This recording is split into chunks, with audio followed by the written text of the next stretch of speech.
Bonjour, David Elfassi, président d'Altitude Infrastructure. Nous sommes un opérateur de RIP qui agit dans le cadre des réseaux d'initiative publique auprès des collectivités depuis une dizaine d'années, et nos investissements sur les territoires représentent 250 millions d'euros sur les 3,5 milliards qui ont été investis dans les RIP de première génération.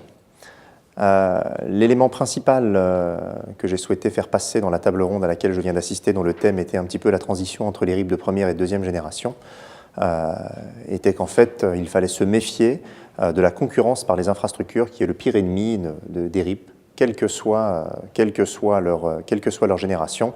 Et je prenais le cas des zones AMI. D'ailleurs, je trouve aujourd'hui qu'il est tout à fait logique que les opérateurs privés souhaitent que leurs zones AMI soient protégées, mais j'attends d'eux également qu'ils s'engagent à ne pas aller concurrencer les territoires des RIP par les infrastructures quand ces derniers seront réalisés. Alors, vous êtes un petit peu le porte-parole de la Fédération des industriels des réseaux d'initiative publique. Quelles sont les attentes et les impatiences de vos confrères ? Aujourd'hui, c'est que ça démarre, tout simplement. Ça fait un petit moment qu'un certain nombre de projets en fait, sont à la queue leu au FSN, qu'un nombre de collectivités attendent que les fonds soient débloqués et surtout les règles du jeu pour qu'elles puissent démarrer leurs grands projets de travaux. Donc je crois que l'ensemble des industriels des RIP n'attendent qu'une seule chose aujourd'hui, c'est que le plan national très haut débit ou Delta Fibre ou la mission THD lance de nouveau, si j'ose dire, les hostilités pour que les collectivités et les acteurs privés puissent lancer le développement du FTTH dans les zones moins denses. Est-ce qu'ici à Deauville, lors des États généraux, vous avez appris quelque chose ? Vous faites des rencontres qui vous permettent d'avoir un autre éclairage sur une action en cours ou à venir?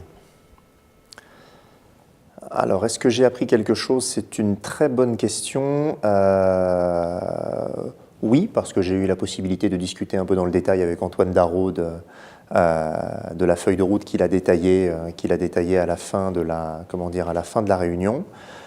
C'est aussi l'occasion d'échanger avec tout l'écosystème des RIP qu'a cité le sénateur Rome, parce que on travaille tous dans le même but, celui du développement du très haut débit et du haut débit sur nos territoires, mais on n'a pas toujours l'occasion d'échanger et de confronter les points de vue.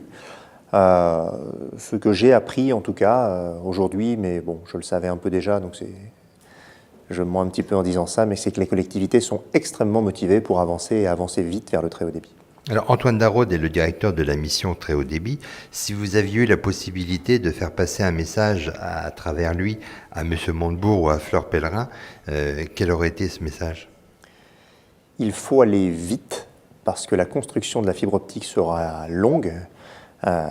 Il faut annoncer pour que les consommateurs aillent plus vite vers la fibre optique que le cuivre sera définitivement éteint d'ici à quelques années.